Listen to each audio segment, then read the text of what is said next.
नमस्कार, न्यूज़ डंका के बाद पते की में आपका स्वागत है। ब्रिटेन में सबसे ज़्यादा धार्मिक आधार पर अगर किसी समुदाय को निशाना बनाया जाता है तो वो यहूदी है और उसके बाद हिंदू है। ब्रिटेन में हर 10,000 यहूदी जनसंख्या के 106 लोग केवल उनके यहूदी होने के कारण हिंसा, भेदभाव, अपमान और छल का शिकार होते हैं। ऐसे ही पिछले एक साल में 182 से ज़्यादा हिंदू धार्मिक या नस्ली भेदभाव का शिकार हुए हैं। लेकिन मुस्लिम प्रेम में अंधी हो चुकी ब्रिटेन सरकार धार्मिक या नस्ली आधार पर केवल मुस्लिम समुदाय की रक्षा के लिए व्यवस्था बना रही है। रक्षा भी ऐसी कि मुसलमानों के खिलाफ कोई चू भी ना कर पाए। ब्रिटिश सरकार ने इस्लामोफोबिया की नई परिभाषा जारी करने के दिशा निर्देश दिए हैं। सामान्य लगने वाला ये मामला असल में बड़ा संजीदा है।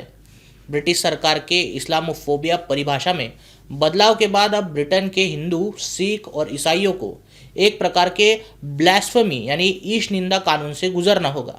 आइए विस्तार से समझते हैं कि आखिर क्यों ब्रिटेन के गैर मुसलमानों के मन में ये नई परिभाषा को लेकर डर है। ब्रिटिश सरकार की नई परिभाषा के अनुसार मुस्लिम विरोधी शत्रुता या एंटी मुस्लिम हॉस्टालिटी का अर्थ है जानबूझकर ऐसी आपराधिक गतिविधियों में हिंसा, उत्पीड़न या डराने धमकाने में शामिल होना जो मुसलमानों को उनके धर्म के कारण निशाना बनाती है। ध्यान देने की बात यही है कि नई परिभाषा में अपराधों के अलावा पूर्वाग्रही स्टीरियोटाइपिंग को शामिल किया गया है, अर्थात हिंसा के अलावा मुसलमानों को एक अलग संगठन के तौर पर देखना, उनके खिलाफ भेदभाव वाली सोच रखना या फैलाना, उनके खिलाफ नफरत फैलाना, साथ ही उन्हें आर्थिक जिंदगी में नुकसान पहुंचाने के लिए कोई अभियान करना, इन बातों को स्टीरियोटाइपिंग में शामिल किया गया है। इसके अलावा ब्रिटिश सरकार एक एंटी इस्लामोफोबिया जार की नियुक्ति करने वाली है, यानी एक ऐसे व्यक्ति की नियुक्ति होगी जो मुसलमानों के खिलाफ होने वाले नस्लीय, आर्थिक, धार्मिक भेदभाव के खिलाफ मामलों को लेकर कोर्ट तक जाएगा और मुसलमानों को न्याय दिलवाएगा, और यह रचना खुद सरकार लगाएगी। दिलचस्प बात यह है कि दुनिया भर के लोकतांत्रिक देशों में गैर मुस्लिम नहीं बल्कि मुस्लिम खुद अपने आप को बाकियों से अलग और बाकियों से बेहतर दिखाते आए हैं। अपने को बेहतर बताने के लिए दुनिया भर की मस्जिदों में हर रोज़ गैर मुस्लिमों के खिलाफ दूषित पूर्वाग्रह यानी स्टीरियोटाइपिंग से भरी बातें की जाती है। ब्रिटेन भी इन कार्रवाइयों से अछूता नहीं है। ब्रिटेन के कुछ शहरों पर कब्जा कर बैठे मुस्लिम ग्रुप समय समय पर घर से बाहर निकलकर शरिया की मांग करते रहे हैं, इस्लाम की पवित्रता की मिसालें देते फिरते रहे हैं। हालांकि ब्रिटेन की 6% आबादी वाला मुस्लिम समुदाय जेलों में 18% जितना बड़ा है, अर्थात जितनी मुस्लिम आबादी ब्रिटेन के रास्तों पर है उसके अनुपात में 3 गुना आबादी जेलों में बंद है। कई बार ब्रिटेन की मस्जिदों, मदरसों से श्वेत ब्रिटिश नागरिकों, हिंदू, सिख, यहूदियों के खिलाफ फतवे निकाले जाते हैं, रास्तों पर दंगे किए जाते हैं। लेकिन अब इस सब के खिलाफ बोलना और उपाय के लिए मुस्लिम समुदाय के लोगों से दूर रहना भी ब्रिटिश सरकार ने अवैध कर दिया है। ब्रिटेन में लोग मुस्लिम समुदाय के विरोध में आलोचना नहीं कर पाएंगे, बात ही नहीं कर पाएंगे, इस्लाम के खिलाफ ऐतिहासिक दावे नहीं कर पाएंगे, इस्लाम की आलोचना नहीं कर पाएंगे, अपने बच्चों की रक्षा के लिए मुस्लिम समुदाय से दूर तक नहीं रह पाएंगे, उनका आर्थिक बहिष्कार भी नहीं कर पाएंगे। ब्रिटेन के फ्री स्पीच यूनियन ने इसके खिलाफ कानूनी मोर्चा खोल दिया है।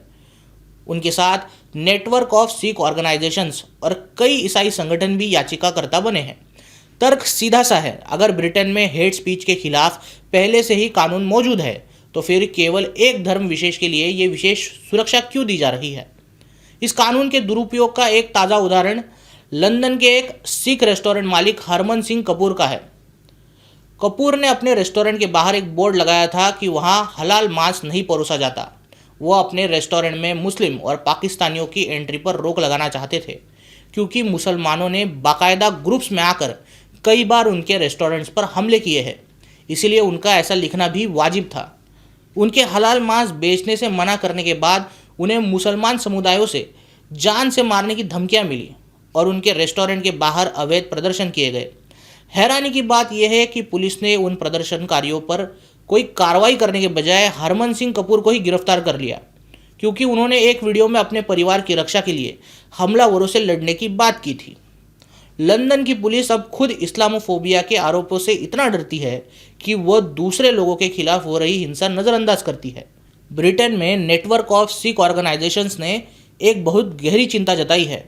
सिख धर्म के पवित्र ग्रंथ गुरु ग्रंथ साहिब में गुरु नानक देव जी द्वारा रचित 4 भजन है जो 16वीं शताब्दी में बाबर के आक्रमण और उसकी क्रूरता का वर्णन करते हैं। नई परिभाषा के तहत इतिहास की ऐसी आलोचनात्मक चर्चाओं को भी इस्लामोफोबिया करार दिया जा सकता है। इस कानून से हिंदुओं को भी डरना चाहिए। उदाहरण के लिए 2022 में लेसिस्टर में हिंदुओं के खिलाफ हिंसा की लहर उठी थी। इस हिंसा में हिंदुओं को चाकू मारने, उन पर हमले करने, लूटपाट करने की कई घटनाएं घटी।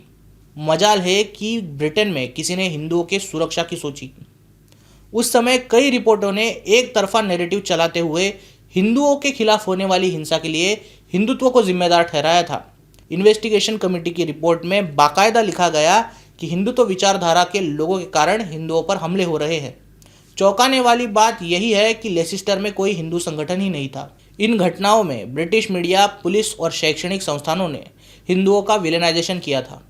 हाल ही में होली के दौरान हैरो इलाके में हिंदू समुदाय होली मना रहा था। यहाँ मुसलमानों ने हमला किया, लेकिन पुलिस ने इस मामले पर कोई हिंदू फोबिया का केस नहीं बनाया। जब नई परिभाषा अस्तित्व में ही नहीं है, तब इतनी सरकारी सुरक्षा दी जा रही है। सोचिए, जब परिभाषा अस्तित्व में आ जाएगी तब क्या होगा। दुनिया को फ्री स्पीच सिखाने वाले पश्चिमी देशों में ब्रिटेन एक बड़ा नाम है, एक बड़ा देश उभर कर आता है। अब इस देश में मुसलमानों की आलोचना करना गैर कानूनी होने जा रहा है। इस नए कानून के चलते इस्लामी ग्रूमिंग गैंग्स, कट्टरपंथ और सांस्कृतिक इतिहास जैसे अनेकों विषयों पर चर्चा बंद की जाएगी।